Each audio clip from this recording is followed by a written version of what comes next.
अभी मैं उद्धव ठाकरे जी से मिलने के लिए आया था और हमारी काफ़ी देर से काफ़ी अच्छी बातचीत हुई। देश में इस वक्त जो माहौल चल रहा है, अलग अलग जो मुद्दे चल रहे हैं उन पे सब पे बातचीत हुई और ख़ासकर जो युवाओं का आंदोलन चल रहा है पूरे देश भर में, दिल्ली में जंतर मंतर पे जो आंदोलन चल रहा है, पूरे देश के युवा इस समय बहुत व्यथित हैं, बहुत गुस्से में हैं, बहुत रोष में हैं। उसको लेके काफ़ी विस्तार में चर्चा हुई। कल दिन में जंतर मंतर मैं गया था, रात को उद्धव ठाकरे जी गए थे और वहाँ पे लोगों से मिल के आए, उनके नेतृत्व से मिल के आए। हमारी सरकार से हम सब लोगों की यही मांग है कि ये हमारे देश के बच्चे हैं, हमारे देश का भविष्य हैं।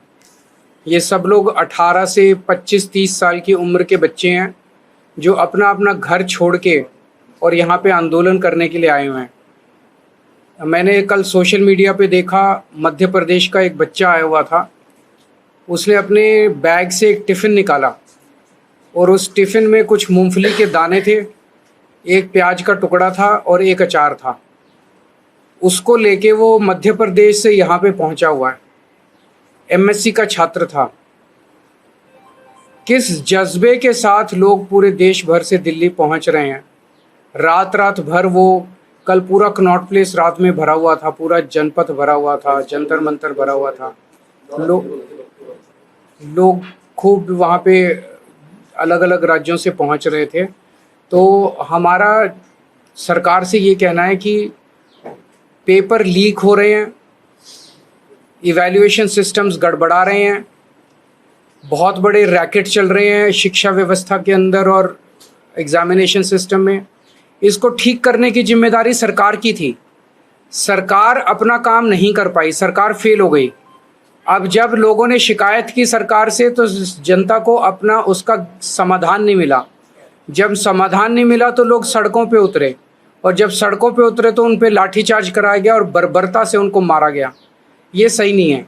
सरकार को इनकी बात सुननी चाहिए। ऐसा भी क्या है, शिक्षा मंत्री इस्तीफा क्यों नहीं दे सकते? कितने मंत्री बदलते हैं, कितनी बार मंत्री बदलते हैं। शिक्षा मंत्री को इस्तीफा देना चाहिए और एग्जामिनेशन सिस्टम को दुरुस्त करना चाहिए। हम इस आंदोलन को पूरी तरह से सपोर्ट करते हैं। शिवसेना और आम आदमी पार्टी दोनों में से कोई इस तरह का आंदोलन चलाने वाली है क्या? 16 मेट्रो स्टेशन बिल्कुल बंद है, लोग नहीं आ पा रहे हैं उनसे बाहर। सरकार ने ये फैसला क्यों किया? सरकार ने ये फैसला क्यों किया है तो सरकार बताएगी, क्योंकि मैं तो सरकार हूँ नहीं। लेकिन ये सरकार ने जो फैसला किया ये गलत किया। आप जितना इन बच्चों को रोकने की कोशिश करोगे, आपने पहले सोनम वांगचुक को उठा के अस्पताल में भर्ती करा दिया। आपको लगा कि अब सोनम वांगचुक गए तो अब आंदोलन ख़त्म हो जाएगा, आंदोलन और बड़ा बन गया। आपने संसद मार्च वाले दिन बहुत बुरी तरह से बर्बरता से डंडे बरसाए, लोगों के सर फोड़ दिए, लोगों की टांगे तोड़ दी। कल मैं मिल के आया, उन सब लोगों को देख के आया जिनको चोटें लगी हैं। उनका बहुत बहुत बुरा, मतलब बहुत दया आई उन सब लोगों को देख के। आपको लगा अब लोग डर जाएंगे, लोग और ज़्यादा संख्या में आ गए, लोग डर नहीं रहे।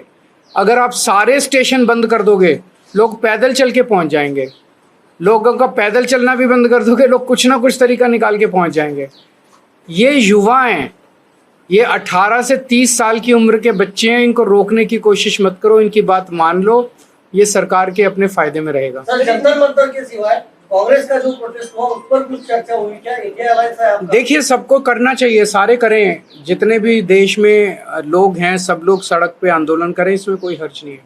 लेकिन आपने शिवसेना और आम आदमी पार्टी दोनों मिलकर कोई आंदोलन की बात कर रहे हैं कि आगे जाने की, दोनों साथ मिलकर? हम तो उनके साथ ही हैं। कल ये भी गए थे, हम भी गए थे, हमें अलग से करने की क्या ज़रूरत है? हम तो उनके साथ ही हैं। वो देश के युवा आंदोलन कर रहे हैं, हम युवाओं के साथ हैं। कांग्रेस के आंदोलन को आपका सपोर्ट है क्या? क्योंकि ऐसे राहुल गांधी ने कल हम मुद्दे का सपोर्ट करते हैं। मुद्दा है कि परीक्षाओं का लीक बंद होना चाहिए, परीक्षा लीक होनी बंद होनी चाहिए। अब सब लोग समर्थन करें, जो जंतर मंतर को समर्थन कर रहे हैं वो जंतर मंतर को करें, जो नहीं कर रहे हैं अपना कर रहे हैं अपना करें, सब लोग करें। बीजेपी की तरफ से एक बयान सामने आया है, वो ये कह रहे हैं कि सरकार को जो काम करना था वो किया है, नीट पर हम लोग गिरफ्तार कर रहे हैं, विपक्ष जो है वो भ्रम फैला रहा है। 2024 में नीट की परीक्षा लीक हुई, उसका जो मास्टरमाइंड था उसकी मोदी सरकार ने समय पे चार्जशीट फाइल नहीं की। चार्जशीट 3 महीने में फाइल करनी होती है और उसको डिफॉल्ट बेल मिल गई, और ये कह रहे हैं कि हम अपना काम कर रहे हैं। जो चोर हैं, जो पेपर लीक करवा रहे हैं, उनको बेल करवा रहे हैं ऑटोमेटिक, डिफॉल्ट बेल, और कह रहे हैं हम काम कर रहे हैं। शर्म आनी चाहिए मोदी सरकार। इस मुद्दे की सुनवाई के दौरान CBI don't waste our time, क्या किसने बोला? मैं सीजीआई पे कोई सर, एक और सवाल ये है कि कल सीपी में आपने जिक्र किया, सीपी में भी कुछ प्रोटेस्टर्स पहुंचे, उसमें आरएएफ के लोगों को वहां पर मारा पीटा गया, उसमें एफआईआर दर्ज हुई है। जो ये हिंसा हो रही है, जो आप तो जिक्र कर ही रहे हैं कि पुलिस ने वो लाठियां बरसाई, लेकिन प्रोटेस्टर्स की तरफ से भी हिंसा की जा रही है। क्या आप मेरे को एक प्रोटेस्टर दिखा सकते हो जिसके हाथ में बंदूक थी? क्या आप एक प्रोटेस्टर दिखा सकते हो जिसके हाथ में डंडा था? क्या आप एक प्रोटेस्टर दिखा सकते हो जिसके हाथ में पत्थर था या कोई आर्म्स थे? ऐसे निहत्थे अच्छे घरों के बच्चों के ऊपर, निहत्थे बच्चों के ऊपर डंडे बरसाना, टीयर गैस के छोड़ना, सर फोड़ना उनके, ये कौन सी जिम्मेदार सरकार है यार? ये तो आतंकी हैं।